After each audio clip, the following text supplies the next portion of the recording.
व्यास दिया है 1.7, व्यास दिया है 1.7,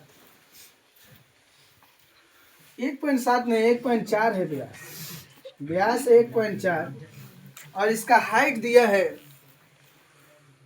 हाइट है 2.4, ऊंचाई इसका दिया है 2.4। ध्यान दीजिएगा गौर से।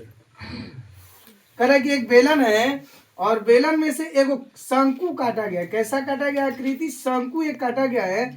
तो कह रहा है कि इस आकृति का हमें क्षेत्रफल बताइए। शेष बचे हुए लकड़ी का हमको क्षेत्रफल बताना है। तो देखिएगा कैसे बन रहा है। तो सबसे पहले क्वेश्चन नंबर मेरा 8 है। क्वेश्चन नंबर 8, ये क्वेश्चन नंबर 8 है।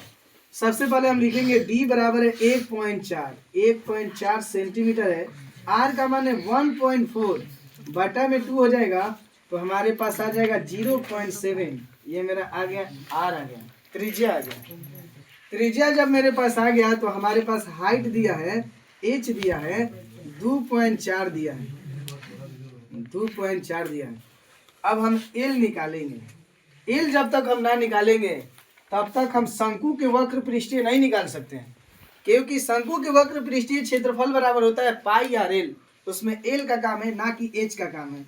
एच आपका है बेलन के लिए, अब इस शंकु के लिए हमें एल निकालना है। इसको एक्सलेंट हाइट बोलते हैं और इंग्लिश में एल बोलते हैं। इसको संकेत एल से सूचित करते हैं। तो एल बराबर देख लो क्या होता है फॉर्मूला, आर स्क्वायर प्लस में एच स्क्वायर। तो आर का मान देख लो कितना दिया है 0.7 स्क्वायर और प्लस में एच का मान मेरा दिया है 2.4 का होल स्क्वायर। अब क्या करेंगे, इसका जैसे ही स्क्वायर करेंगे ना तो ये 0.49 आ गया और ये इसका स्क्वायर करेंगे 5.76 आ गया, 576 होता है इसका। अब जब जैसे ही इसको जोड़ेंगे ना तो इसका हमारे पास आ जाएगा 625 यानी 6.25 और 6.25 के वर्गमूल जानी ना 25 होता है तो 2.5 सेंटीमीटर आ गया। ये मेरे पास एल आ गया। अब एल आ गया तो बोला है शेष लकड़ी का आयतन। तो देखिए शेष लकड़ी का आयतन नहीं, पृष्ठीय क्षेत्रफल बताना है। शेष लकड़ी का पृष्ठीय क्षेत्रफल, लकड़ी का पृष्ठीय क्षेत्रफल बराबर। तो देखिए में 3 गो चीज आपको आएगा। क्या क्या आएगा? एक तो मेरे पास आएगा क्या, एक आएगा बेलन का वक्र पृष्ठीय क्षेत्रफल, बेलन का वक्र पृष्ठीय क्षेत्रफल, बेलन का वक्र पृष्ठीय क्षेत्रफल। उसके बाद आएगा प्लस में ये देखिए यहाँ से इसका आधार ये कटा है तो ये आधार भी बन रहा है तो आधार का भी क्षेत्रफल होगा, आधार का भी क्षेत्रफल निकलेगा। और उसके बाद मेरा है एक शंकु बन रहा है तो शंकु का वक्र पृष्ठीय क्षेत्रफल, आधार का क्षेत्रफल प्लस में शंकु का वक्र पृष्ठीय क्षेत्रफल, शंकु का वक्र पृष्ठीय क्षेत्रफल।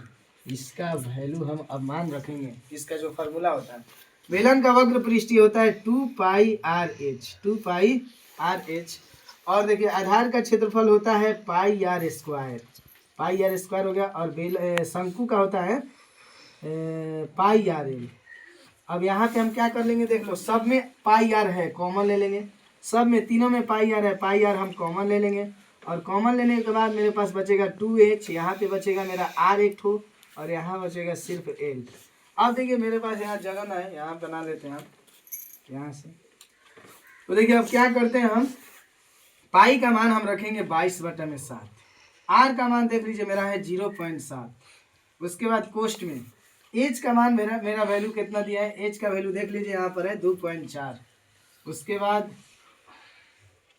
प्लस में r का मान आ गया 0.7, फिर प्लस में l का मान मेरा आया है 2.5, यहाँ लिख देते हैं। उसके बाद देखिए इसको जैसे ही कटाएंगे 7 एकम 7 0.1 आ जाएगा तो 2.2 आ गया कोष्ट में।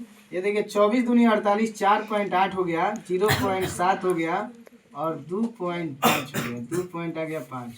जब इसको सोल्व करेंगे 2.2 गुने जब इसको जोड़ेंगे तो देख लो 8 7 15, 8 7 15, 5 20 के 0 हासिल हो गया 2 और 4 2 6 2 कितना आ गया 8 आ गया। और इसका मान भी बोला है सन्निकट मान बताना है।